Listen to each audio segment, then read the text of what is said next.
Hello दोस्तों, आज 29 अगस्त है और आज यह 29 अगस्त खेल दिवस के रूप में मनाया जाता है। सबसे पहले मैं सभी को दिल की असीम गहराइयों से राष्ट्रीय खेल दिवस की हार्दिक शुभकामनाएं देता हूं और यह आज मेरी तीसरी वीडियो है शारीरिक शिक्षा के विकास के लिए और इस चैनल को एक बार फिर से धन्यवाद देता हूं। आरकेएस क्लासेस को फिर से धन्यवाद देता हूं, जिनके दम पे यह मेरे प्रयास से ही नहीं, सभी के प्रयास से, जो शारीरिक शिक्षा से जुड़े हुए व्यक्ति हैं, सभी के सार्थक प्रयास से आज शारीरिक शिक्षा को अनिवार्य विषय बना लिया गया है। प्राथमिक और उच्च प्राथमिक विद्यालयों में शारीरिक शिक्षकों की नियुक्ति की कवायद भी शुरू हो गई है बहुत से स्टेटों में। इसके लिए मैं आरकेएस क्लासेस को धन्यवाद करूंगा, कोटि कोटि धन्यवाद करूंगा कि उन्होंने इस बात को समझा, इस महत्ता को समझा और इस चैनल पे इस वीडियो को हर लोगों तक पहुंचाने में विशेष मदद दिलवाई और हर तरीके से प्रयास किया और तन मन से प्रयास किया। उससे पहले मैं आपसे ये एक बात और करना चाहता हूँ, क्या ये राष्ट्रीय खेल दिवस की विशेष जो आज की ज़रूरत है उसके हिसाब से मनाना सार्थक है? क्या नई शिक्षा नीति आ गई है तो क्या यह नई शिक्षा नीति के तहत खेल शिक्षकों की भर्ती प्रक्रिया सरकार अपने तरीके से शुरू करेगी या फिर यह ठंडे बस्ते में ही रह जाएगी? इसके बारे में सारी बातों को लेकर मैं आपके सामने हर बातों को पूरी तरीके से प्रस्तुत करूंगा। शुरू से मेरा यह आपके सामने रहा है, हर बातों को पूरी तरीके से बुनियादी बेस के साथ रखने की कोशिश करूंगा।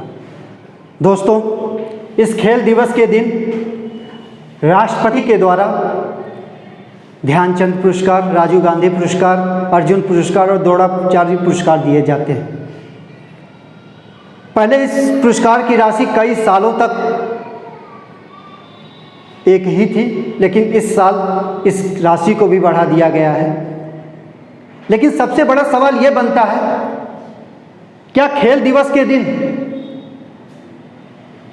उन खिलाड़ियों को पुरस्कार देने के उपरांत, राशि को बढ़ा देने के उपरांत खेल का विकास हो जाएगा?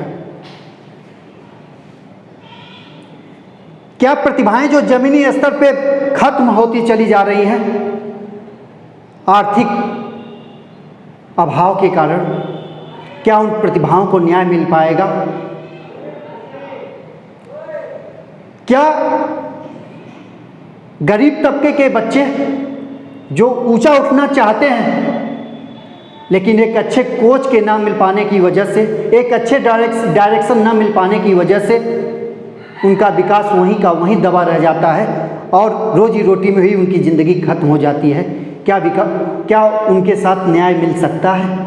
ये सारे सवाल हैं। बस राशि बढ़ा देने से, पुरस्कार बढ़ा देने से, पुरस्कार की संख्या बढ़ा देने से खेल का विकास नहीं हो सकता है।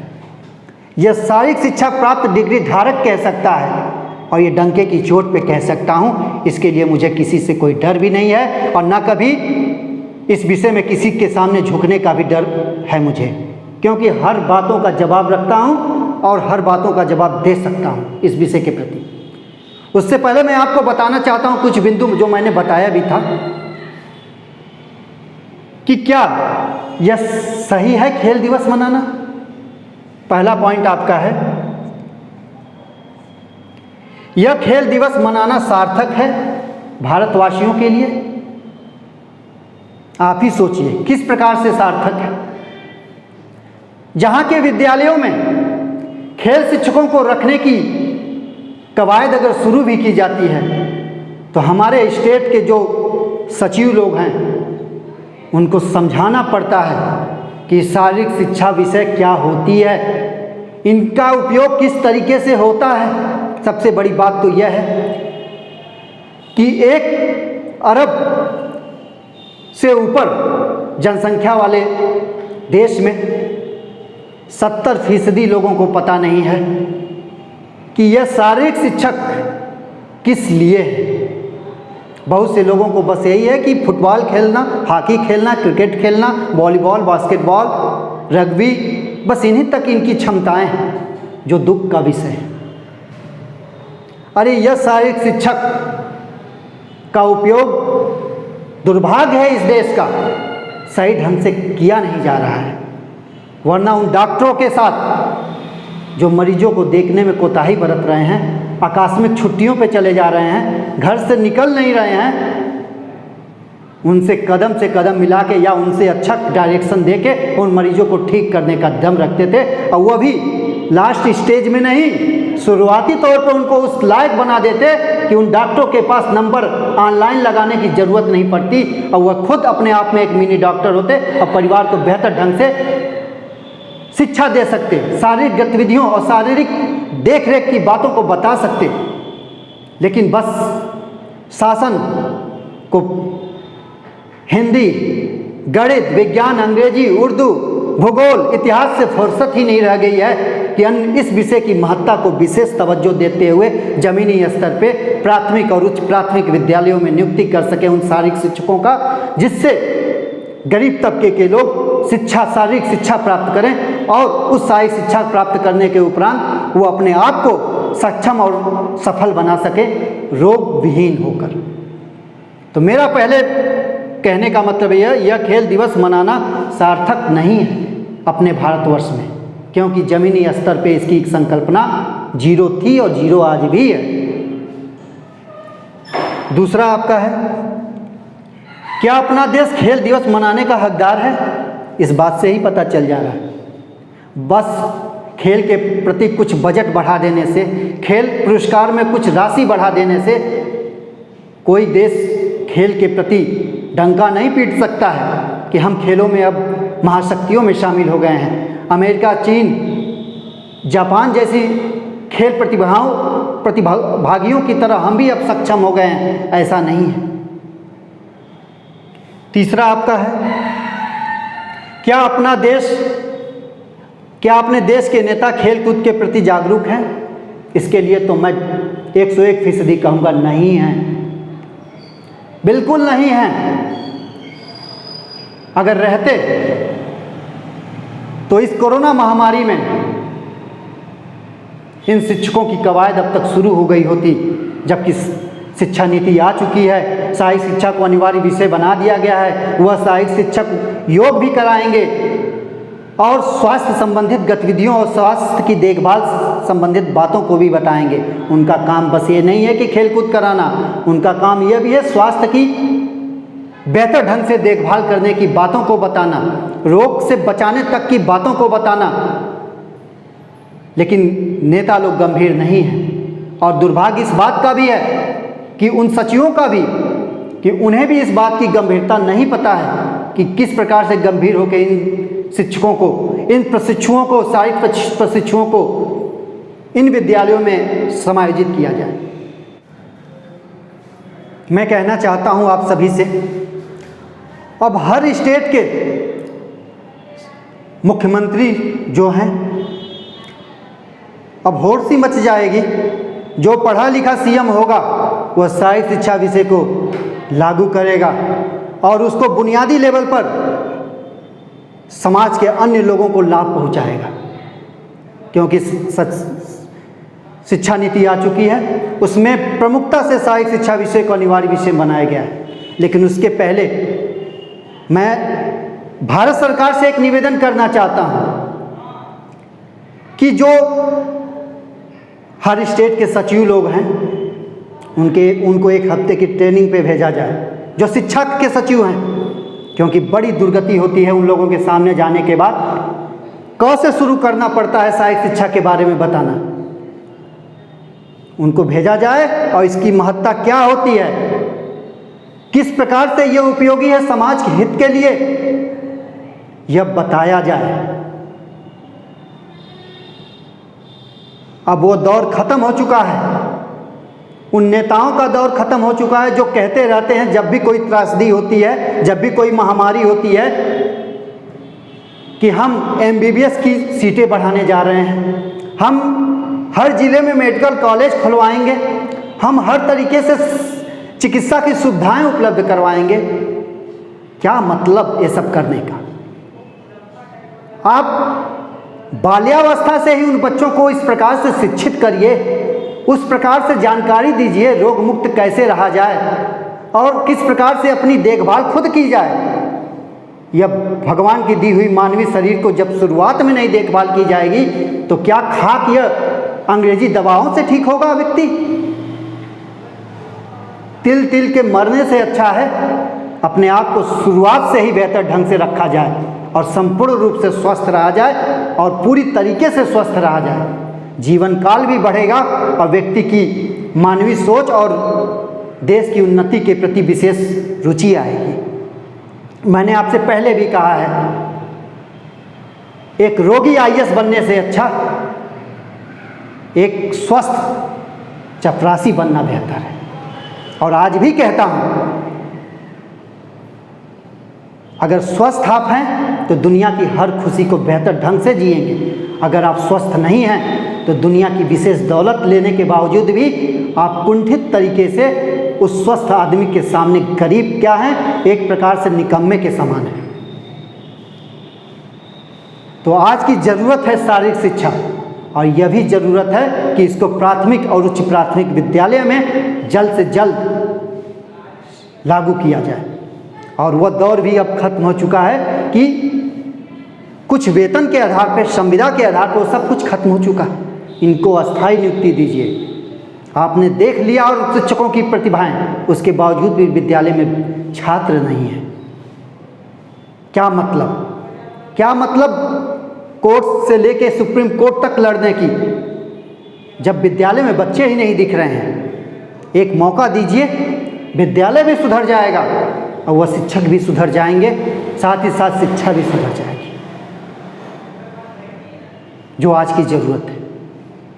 आज अपने देश की जनसंख्या 1 अरब 38 करोड़ हो चुकी है।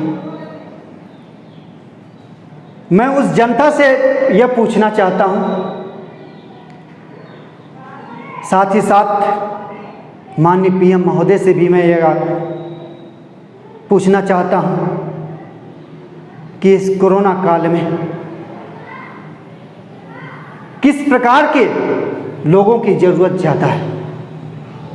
आप खुद निर्णय करके बताओ किस प्रकार के लोगों की ज़रूरत ज़्यादा है।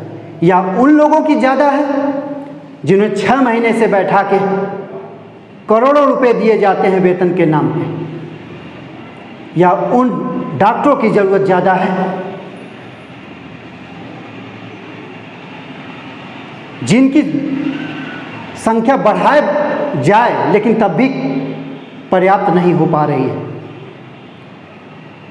या उन शिक्षकों की ज़रूरत ज़्यादा है, सहायक शिक्षकों की ज़रूरत ज़्यादा है जो लोगों को शुरू से बताएं कि रोग विहीन कैसे रहा जा सकता है, किस प्रकार से अपने आप को स्वस्थ रखा जा सकता है, अपने खाने के अंदाज, अपने रहने के अंदाज, अपने आप को वातावरण के अनुसार ढालने के तरीके, अपनी मानसिक प्रवृत्ति को किस प्रकार से कैसे व्यवस्थित किया जा सकता है। साथ ही साथ मैं ये नहीं कह रहा हूँ कि वो शिक्षक गलत है, मैं ये नहीं कह रहा हूँ कि डॉक्टर गलत है, लेकिन ज़रूरत के हिसाब से इनकी ज़रूरत ज़्यादा है। अगर आपको शुरू से बताया जाएगा किस प्रकार से, कैसे आपकी इम्यूनिटी को किस प्रकार से सक्षम बनाया जा सकता है, कौन से पदार्थ की ज़्यादा मात्रा का उपयोग करने से मौसम के अनुसार और महीने के हिसाब से आप किस प्रकार से अपने आप को अनुकूलित वातावरण के अनुसार कर सकते हैं, जिस प्रकार से जिस तरीके से आपकी इम्यूनिटी सक्षम रहेगी और प्रबल रहेगी। तो उन लोगों को छोटी छोटी बातों को सीखने के लिए MBBS डॉक्टर के पास नहीं जाएंगे। मरीज के कब जाता है? जब आखिरी स्टेज में होता है तो डॉक्टर का सहारा लेता है, वरना अपना इलाज खुद करने की कोशिश करता है या जैसे भी करता है। अगर आपको पढ़ाई के साथ साथ उन बाल्यावस्था के बच्चों को पढ़ाई के साथ साथ इन चीज़ों को बताया जाए कि यह सिस्टम है, यह श्रृंखलाएँ हैं अपने शारीरिक गतिविधि और शारीरिक स्वस्थता को बेहतर ढंग से रखने के लिए, तो कोई भी व्यक्ति अन्य विषयों के साथ इस बात को विशेष ध्यान देगा। जब वहाँ पे पास्ट फेल का मतलब लागू हो चुका है तो ज़रूर ध्यान देगा। अभी तक तो जहाँ पे भी बातें की जाती थी तो यही होता था कि आपका विषय शिक्षा नीति में शामिल नहीं है, जिसकी वजह से भर्ती प्रक्रिया करने में हम सचिव लोग अक्षम हैं।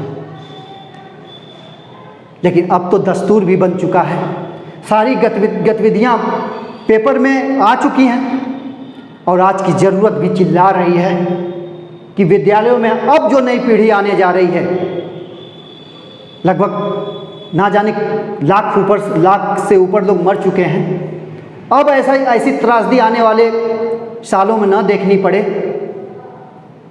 तो उनके लिए सहायक शिक्षकों को लाना पड़ेगा। उन सहायक शिक्षकों को लाइए, फिर देखिए शिक्षा व्यवस्था कैसे सुधरती है, अपना देश कैसे स्वस्थ रहता है, और जिस देश में जितने व्यक्ति स्वस्थ रहेंगे वह देश वैसा ही विकास करेगा। अगर आज की नई पीढ़ी को अस्पतालों की सीढ़ियों पर दम तोड़ते नहीं देखना है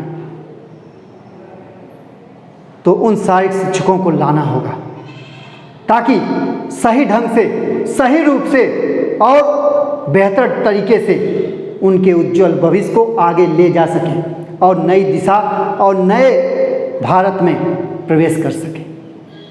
यह सब चीज़ें होनी चाहिए जिससे देश का विकास होगा और मानव सभ्यता का विकास होगा। दोस्तों, मैं उत्तर प्रदेश से हूँ। आपको दोनों वीडियो मैंने बनाई, लेकिन एक जिक्र करना भूल गया, आज मैं जिक्र करना चाहता हूँ। उत्तर प्रदेश सबसे बड़ा जनसंख्या वाला राज्य है और यहाँ पे 32,022 सहायक शिक्षकों की नियुक्ति के लिए लगभग 3.5 साल पहले विज्ञापन भी आया, विज्ञापन भी फिलअप किए छात्रों ने, लेकिन आज भी वो सुप्रीम कोर्ट में भर्ती धूल फाक रही है।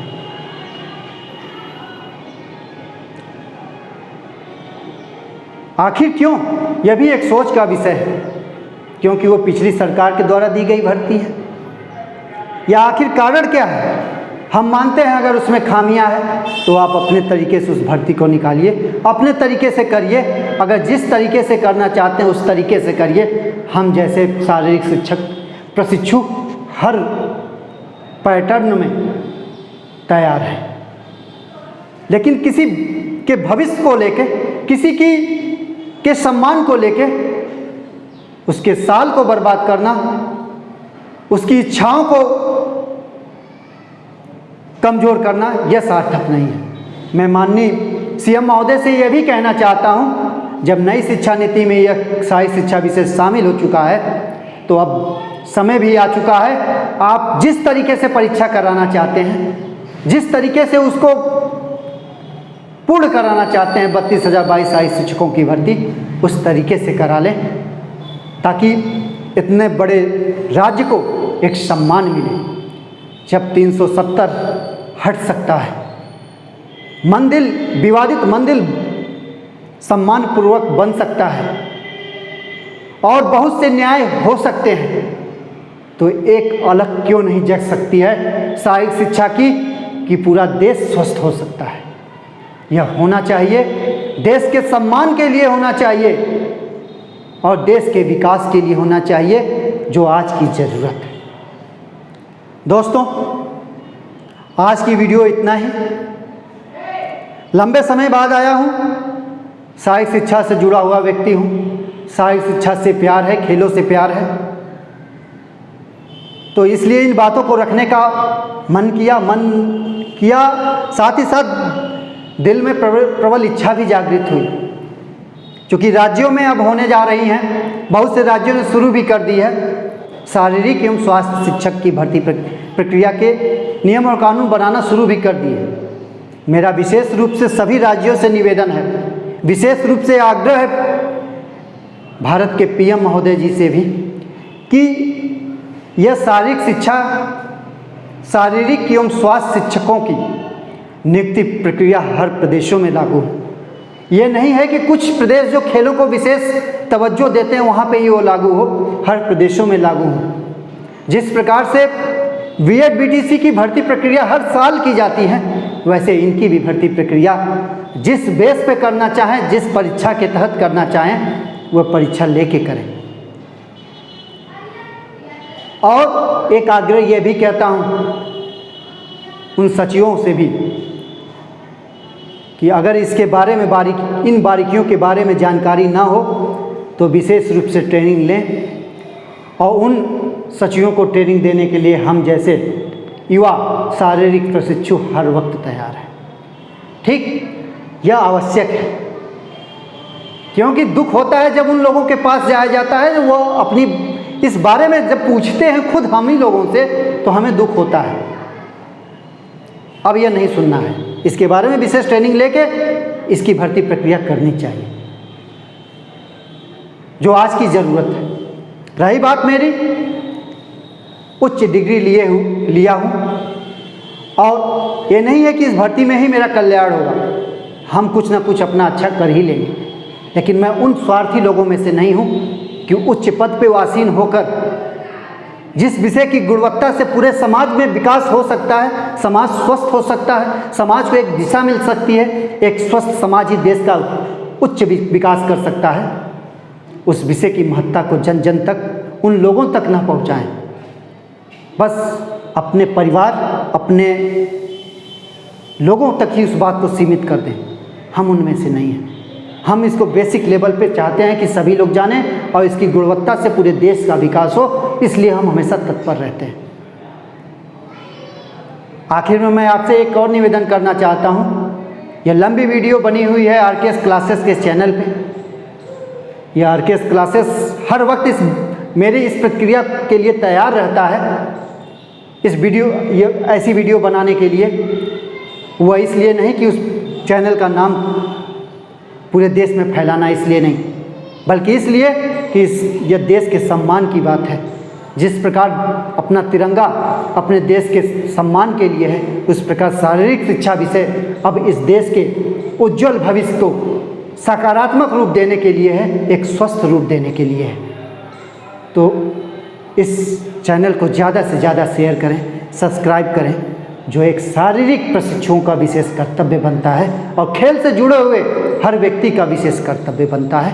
बस इन्हीं बातों के साथ मैं आपसे अलविदा लेता हूँ। आगे आने वाले समय में इसी जोश के साथ, इसी उच्च विचारधारा के साथ आपके सामने आऊँगा और अपनी बातों को रखूँगा, और भगवान ने चाहा तो बहुत ही जल्द यह शारीरिक शिक्षा विषय भारतवर्ष में हर विद्यालयों में, हर उस स्थानों में लागू होगा, और मरीजों की संख्या जो ऑनलाइन लगानी पड़ती है, डॉक्टरों को से परमिशन महीने 2 महीने लेने पड़ते हैं, वह दौर भी खत्म हो जाएगा। और आज का युवा एम्स, अपोलो और पीजीआई में जाके एक हफ्ते लंबी लाइन नहीं लगाएगा, बल्कि अपने घर पे स्वस्थ होकर देश के विकास के बारे में सोचेगा। अगर ऐसी सोच रखनी है तो जल्द से जल्द इन सहायक शिक्षकों को प्राथमिक विद्यालय में लाइए, और शिक्षा भी बदलते हुए रूप में देखेंगे, और बच्चों को प्राथमिक विद्यालय में बुलाना नहीं पड़ेगा, बच्चे दौड़ते हुए आएंगे, क्योंकि शिक्षा का नया रूप होगा। उन विषयों के साथ हिंदी, गणित, विज्ञान, अंग्रेजी के साथ जिस दिन यह विषय समाहित हो गया, बदल जाएगी दुनिया और बदल जाएंगे प्राथमिक और प्राथमिक विद्यालय। धन्यवाद।